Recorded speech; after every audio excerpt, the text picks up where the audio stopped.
विमल बहुत परेशान था। उसे समझ में नहीं आ रहा था कि वो इस परिस्थिति से कैसे निपटे।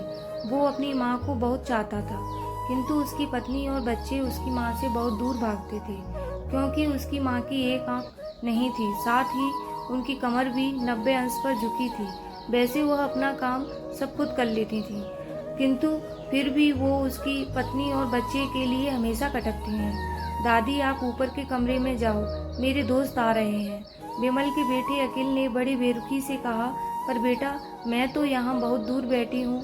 विमल की माँ ने बहुत प्यार से कहा, नहीं, आप उनके सामने मत रहो, वो मुझे चिढ़ाते हैं।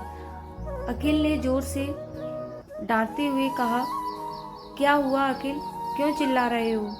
विमल की पत्नी कामनी ने किचन से ही आवाज लगाई, विमल देखो ना माँ, ये दादी यहीं ड्राइंग में रूम में बैठी हैं और मेरे दोस्त आ रहे हैं। अखिल ने शिकायत भरे लफ्जे में कहा, माँ जी, आप ऊपर चली जाओ, क्यों हम लोगों को लजवाती हो? कामनी ने बेटे का पक्ष लेते हुए कहा, बेचारी सरस्वती चुपचाप उठकर जीने के सहारे ऊपर जाने लगी।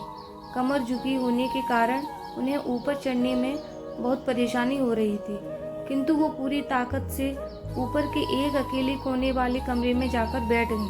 विमल बाजू के कमरे से सब सुन रहा था। उसे कष्ट हो रहा था कि उसकी माँ को अपमानित होना पड़ रहा है, किंतु वो असहाय था। अगर वो कुछ कहता है तो पत्नी और बच्चे उसका विरोध करने लगते हैं। दूसरे उनके तर्क भी सही लगते हैं। चूंकि वो एक प्रशासनिक अधिकारी था, उसका सामाजिक स्तर बहुत ऊंचा था। उसकी ससुराल भी एक उच्च घराने में थी, अतः वह चुपचाप उस तरह हर दिन अपनी माँ को अपमानित होती देखता रहता था। रात को विमल की पत्नी ने कहा, देखो जी, अब कुछ करो, कल कलेक्टर साहब की पत्नी आई थी। माँ जी अपनी देसी धुन धारा में उनसे मिली, मुझे बहुत शर्म आ रही थी, बताते हुए कि ये मेरी सास है।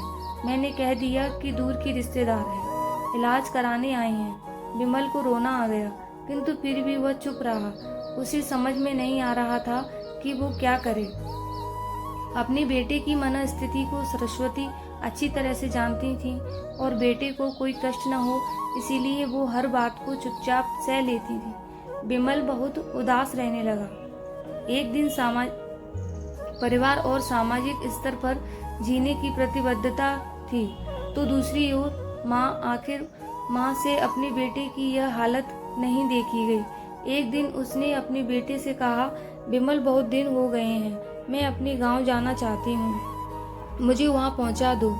मेरा यहाँ मन नहीं लग रहा है। किंतु माँ, वहाँ तो कोई नहीं है, तुम्हारी देखभाल कौन करेगा?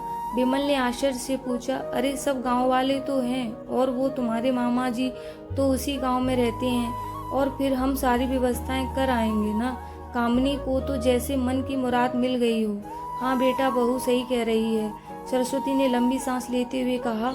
विमल जानता था कि गांव में माँ की देखभाल करने वाला कोई नहीं है, लेकिन अपनी पत्नी की जिद के कारण वह अपनी माँ को गांव छोड़ने पर विवश हो गया। माँ को गांव छोड़कर आते वक्त उसे रोना आ रहा था तथा अपनी बेबसी पर गुस्सा भी आ रहा था, किंतु परिवार, पत्नी और समाज ने उसके इस मनोभाव को दबा दिया और वो सुकून सा महसूस करने लगा। कुछ दिनों के बाद उसके चाचा जी, जो अमेरिका में रहते थे, आने वाले थे। जब विमल बहुत छोटा था, उसके पिता जीवित थे, तब तो भारत आए थे, और उसके बाद वो अब भारत आने वाले थे। पूरा परिवार और आस पड़ोस बहुत उत्साहित था। अमेरिका से विमल के डॉक्टर चाचा आ रहे थे। डॉक्टर रमेश ने जैसे ही घर में कदम रखा, सबने मिलकर बहुत उत्साह से उनका स्वागत किया। क्यों विमल, भाभी नहीं दिख रही हैं, कहाँ हैं? डॉक्टर रमेश ने उत्साहपूर्वक पूछा। जी, वो गांव में रहती हैं, यहाँ उनका मन नहीं लगा, कामनी ने सपाट लहजे में उत्तर दिया। डॉक्टर रमेश ने विमल की ओर देखा तो विमल ने अपनी आंखें झुका ली। डॉक्टर रमेश सब समझ गए। बोले, कल हम भाभी से मिलने गांव चलेंगे। सब लोग दूसरे दिन सभी लोग गांव के घर में पहुंचे। देखा कि सरस्वती को बहुत तेज बुखार है और वो पलंग पर असहाय पड़ी है। डॉक्टर रमेश दौड़कर सरस्वती के पास गए, उनके पैर छूकर रोने लगे। सरस्वती की ये हालत उनकी कल्पना से परे थी। वाह बेटा विमल, तूने तो नाम उजागर कर दिया। अपनी माँ की ये हालत देखकर तुझे तो शर्म भी नहीं आ रही होगी। डॉक्टर रमेश ने बिमल को लगभग डांटते हुए कहा, नहीं देवर जी, बिमल का इसमें कोई दोष नहीं है। मैं खुद गांव आई थी। सरस्वती ने अपने बेटे का बचाव किया। मुझे सब पता चल गया। भाभी आप चुप रहो। क्यों बहू, तुम्हें अपनी सास की कुरूपता पसंद नहीं है? समाज में तुम्हें नीचा देखना पड़ता है ना? डॉक्टर रमेश ने कामिनी की ओर व्यंग से देखा। कामिनी निरुत्तर होकर बिमल को देखने लगी।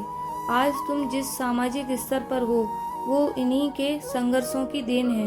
और बेटा बिमल, तुम्हें शायद मालूम न हो कि बचपन में जब तुम 1 साल के थे तब छत से नीचे गिरने के कारण तुम्हारी एक आंख फूट गई थी और तुम्हारी रीढ़ की हड्डी में भी समस्या थी। तब तुम्हारी इस कुरूप माँ ने अपनी एक आंख देकर और अपना बोन तुम्हें देकर इतना सुंदर स्वरूप दिया था। कामिनी बेटा, इतने सालों तक संघर्ष करके बेटे को प्रशासनिक अधिकारी बनाने वाली इस संघर्षशील औरत की तुम लोगों ने यह दशा कर दी। तुम्हें ईश्वर कभी माफ नहीं करेगा। डॉक्टर रमेश की आंखों से आंसू जलधारा बह रही थी। अब भाभी, आप मेरे साथ अमेरिका जाएंगी, यहाँ इन स्वार्थी लोगों के बीच नहीं रहेंगे। डॉक्टर रमेश ने सरस्वती से कहा, बिमल को तो काटो तो खून नहीं था। डॉक्टर रमेश जो उसके चाचा थे, उन्होंने जो राज बताया उसके बाद तो बिमल को यही लग रहा था कि उससे ज्यादा पापी इंसान इस दुनिया में कोई और है ही नहीं। वह दौड़ता गया और माँ सरस्वती के कदमों से लिपट गया। माँ, मेरा अपराध अक्षम्य है। मैं जानबूझकर चुप्पी साधे रहा, आपका अपमान करवाता रहा। अब सिर्फ आप ही उस घर में मेरे साथ रहेंगी और कोई नहीं।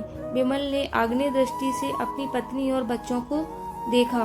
कामिनी को भी बहुत पश्चाताप हो रहा था, किंतु उसकी हिम्मत नहीं हो रही थी कि वो सरस्वती से आंख मिलाए। सरस्वती ने कामिनी की मनस्थिति को समझकर उसको पुचकारते हुए अपने आप पास बुलाया और बिमल को डांटते हुए कहा, खबरदार, जो मेरी बहू को मुझसे अलग करने की कोशिश की तो तुझे भी घर से बाहर निकाल दूंगी।